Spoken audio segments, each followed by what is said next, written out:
All right, welcome to Coffee with Marcus and Mark. And today is Thursday, September 22nd. We have a lot to talk about because yesterday was the big day, Fed Day, and markets didn't like it. So yesterday markets were sliding. This morning we see a little bit of follow up. So what happened? What did Powell say that the markets don't like, and where will we go from here? So we will take a look at this. Pretty good news this morning also for Robinhood. So we'll check this out, and then of course we will show you what we are trading and our current positions and how they are doing in these crazy markets. So, if this is your first time here, hi, I'm Markus Heitkoetter. This is my head coach, Mark Hodge, and we're a real trader. We trade live accounts, and so therefore, as you can imagine, we have a lot of trading experience, and we're sharing it with you here so that you know how to trade these crazy markets, how we do it, and we're not afraid to tell you like it is. And yeah, days like today are interesting days, so we'll talk about this. Um, Anyhow, I thought I should say something else, but we're getting started. As you can see, I'm traveling, so I'm a little bit all over the place. And it's super early here because I'm on the West Coast. Geez, Mark, how do you do this? Practice, Marcus. Start the day early, finish the day early. You have lots of time in the afternoon. It's a beautiful time to trade. There we go. All right. So, looking at the S&P 500, yesterday, Mark, we had a pretty good slide. I mean, I don't want to say panic selling, but the reaction, I'm switching to a 5 minute chart to the FOMC meeting, was pretty interesting to the FOMC statement.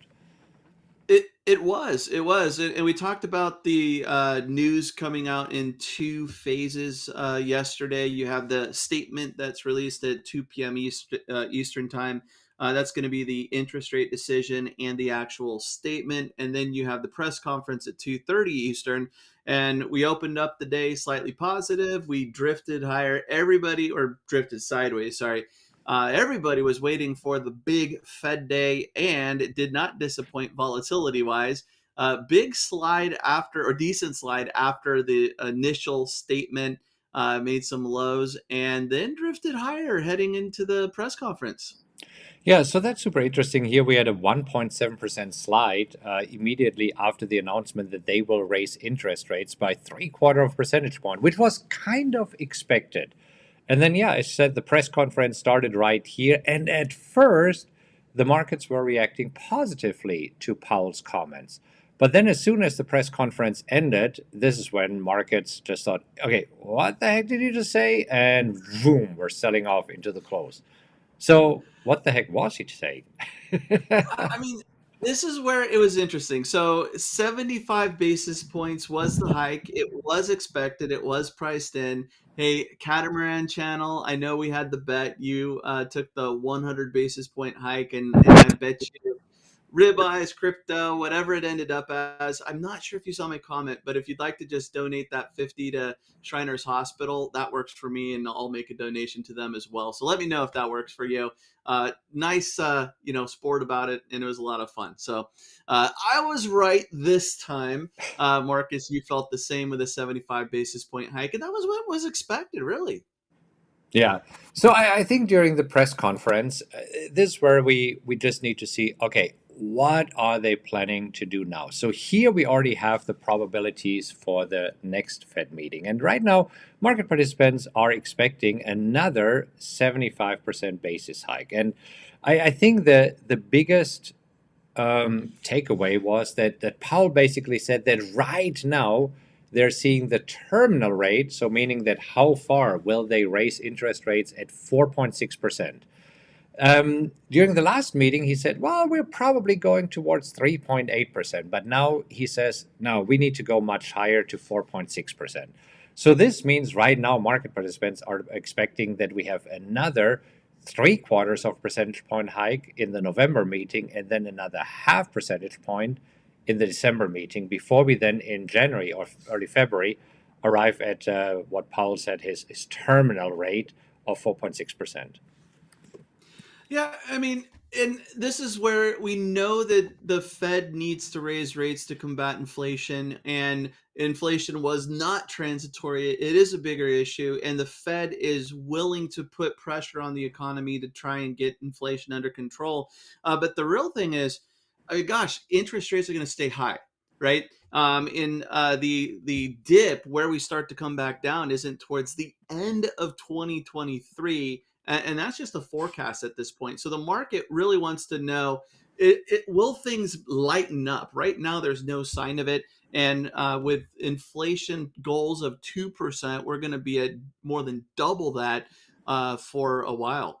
Yeah, and I mean, Powell really want the labor market to soften because he needs to be careful that now wages are not increasing too fast because then we go into a downward spiral. Because with wages increasing, costs for companies are increasing, so they are increasing prices, and we will just keep going round and round and round. So this morning we did have an economic report, we did have the unemployment claims, and it just seems the economy is still pretty solid. I mean, they came in a little bit worse than in the previous months, but still much better than expected.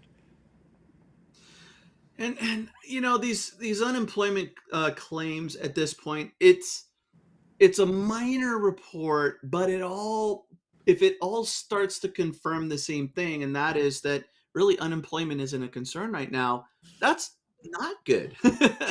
you know so yeah, at 213, lower than expected, a little bit higher than last week, but these are still relatively low. And like you said, Marcus, the Fed wants the labor market to soften for unemployment to go up and for wages to come down, and right now that's just not kicking in as quick as they'd like. Right. So looking back at the markets, I mean, let's take a look at the 10-year yield first. So the 10-year yield, if you go to a daily chart, it is just skyrocketing. I mean, look at this morning at 3.7%. I mean, whoa, this is just running away.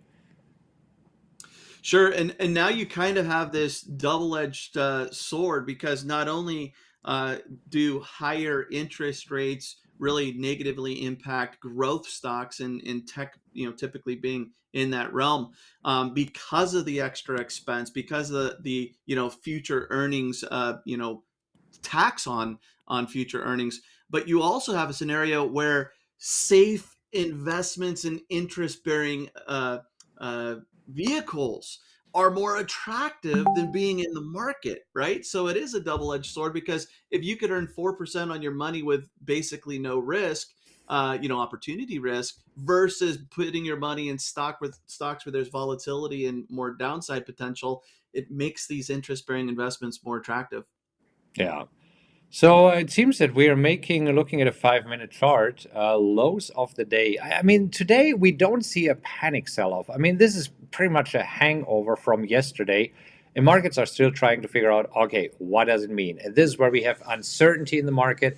Uncertainty leads to lower stock market, lower prices here, because markets don't like uncertainty. And with yesterday's comments, I mean, Powell didn't provide any certainty. The big question is, will the Fed actually get this inflation thingy, which is a technical term, under control? Yeah, pure technical verbiage here on this channel, that nothing better.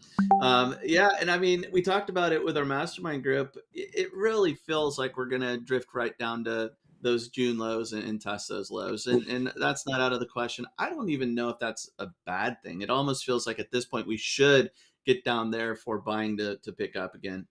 Right, because I mean, we basically crashed through all of the support levels. So 3,900 held us as support level, 3,800 held as support level, but right now we're trading at in the S&P 500 at 3,760. So the lows here in June were what, around 36, 35, something like this.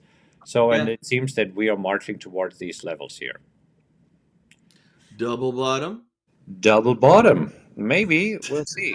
Wouldn't be the worst to have a double bottom before we head back higher. You see, we had it a few times. We had here a double bottom, and then we were heading higher. We had here a little bit of a double bottom, and then heading higher. So we shall see. It's not the worst thing. It's not the worst thing. But Yeah. what does it mean for us right now? I mean, if you look at our positions here, yeah, right now at this point, I told you we're not afraid to tell you like it is. They are underwater. I mean, Google. I got assigned at 108 this morning. Google shows a little bit of resilience here. up while the overall market is down, up 0.8%, while the Nasdaq is down 1.4%. So that is good. Right now, I'm not able to sell calls. Now, you are assigned at a lower level because you did not get assigned in the first. You are assigned at 103.50, right? Yes, yes.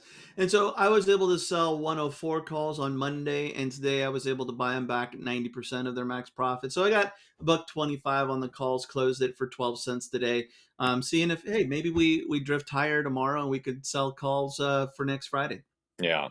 So Nvidia right now really hurt. I got assigned at 195. We're trading at 125 right now.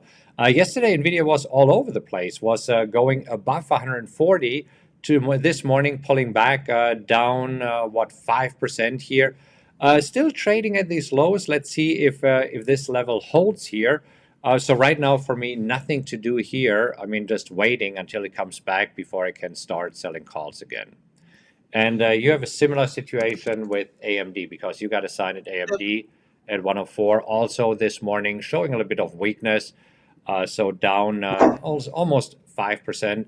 And this is where we see just crazy. Yesterday, NVIDIA was up 6 and 7%. I mean, lots of volatility in these stocks, but also for you right now, not being able to sell calls on this position. Good.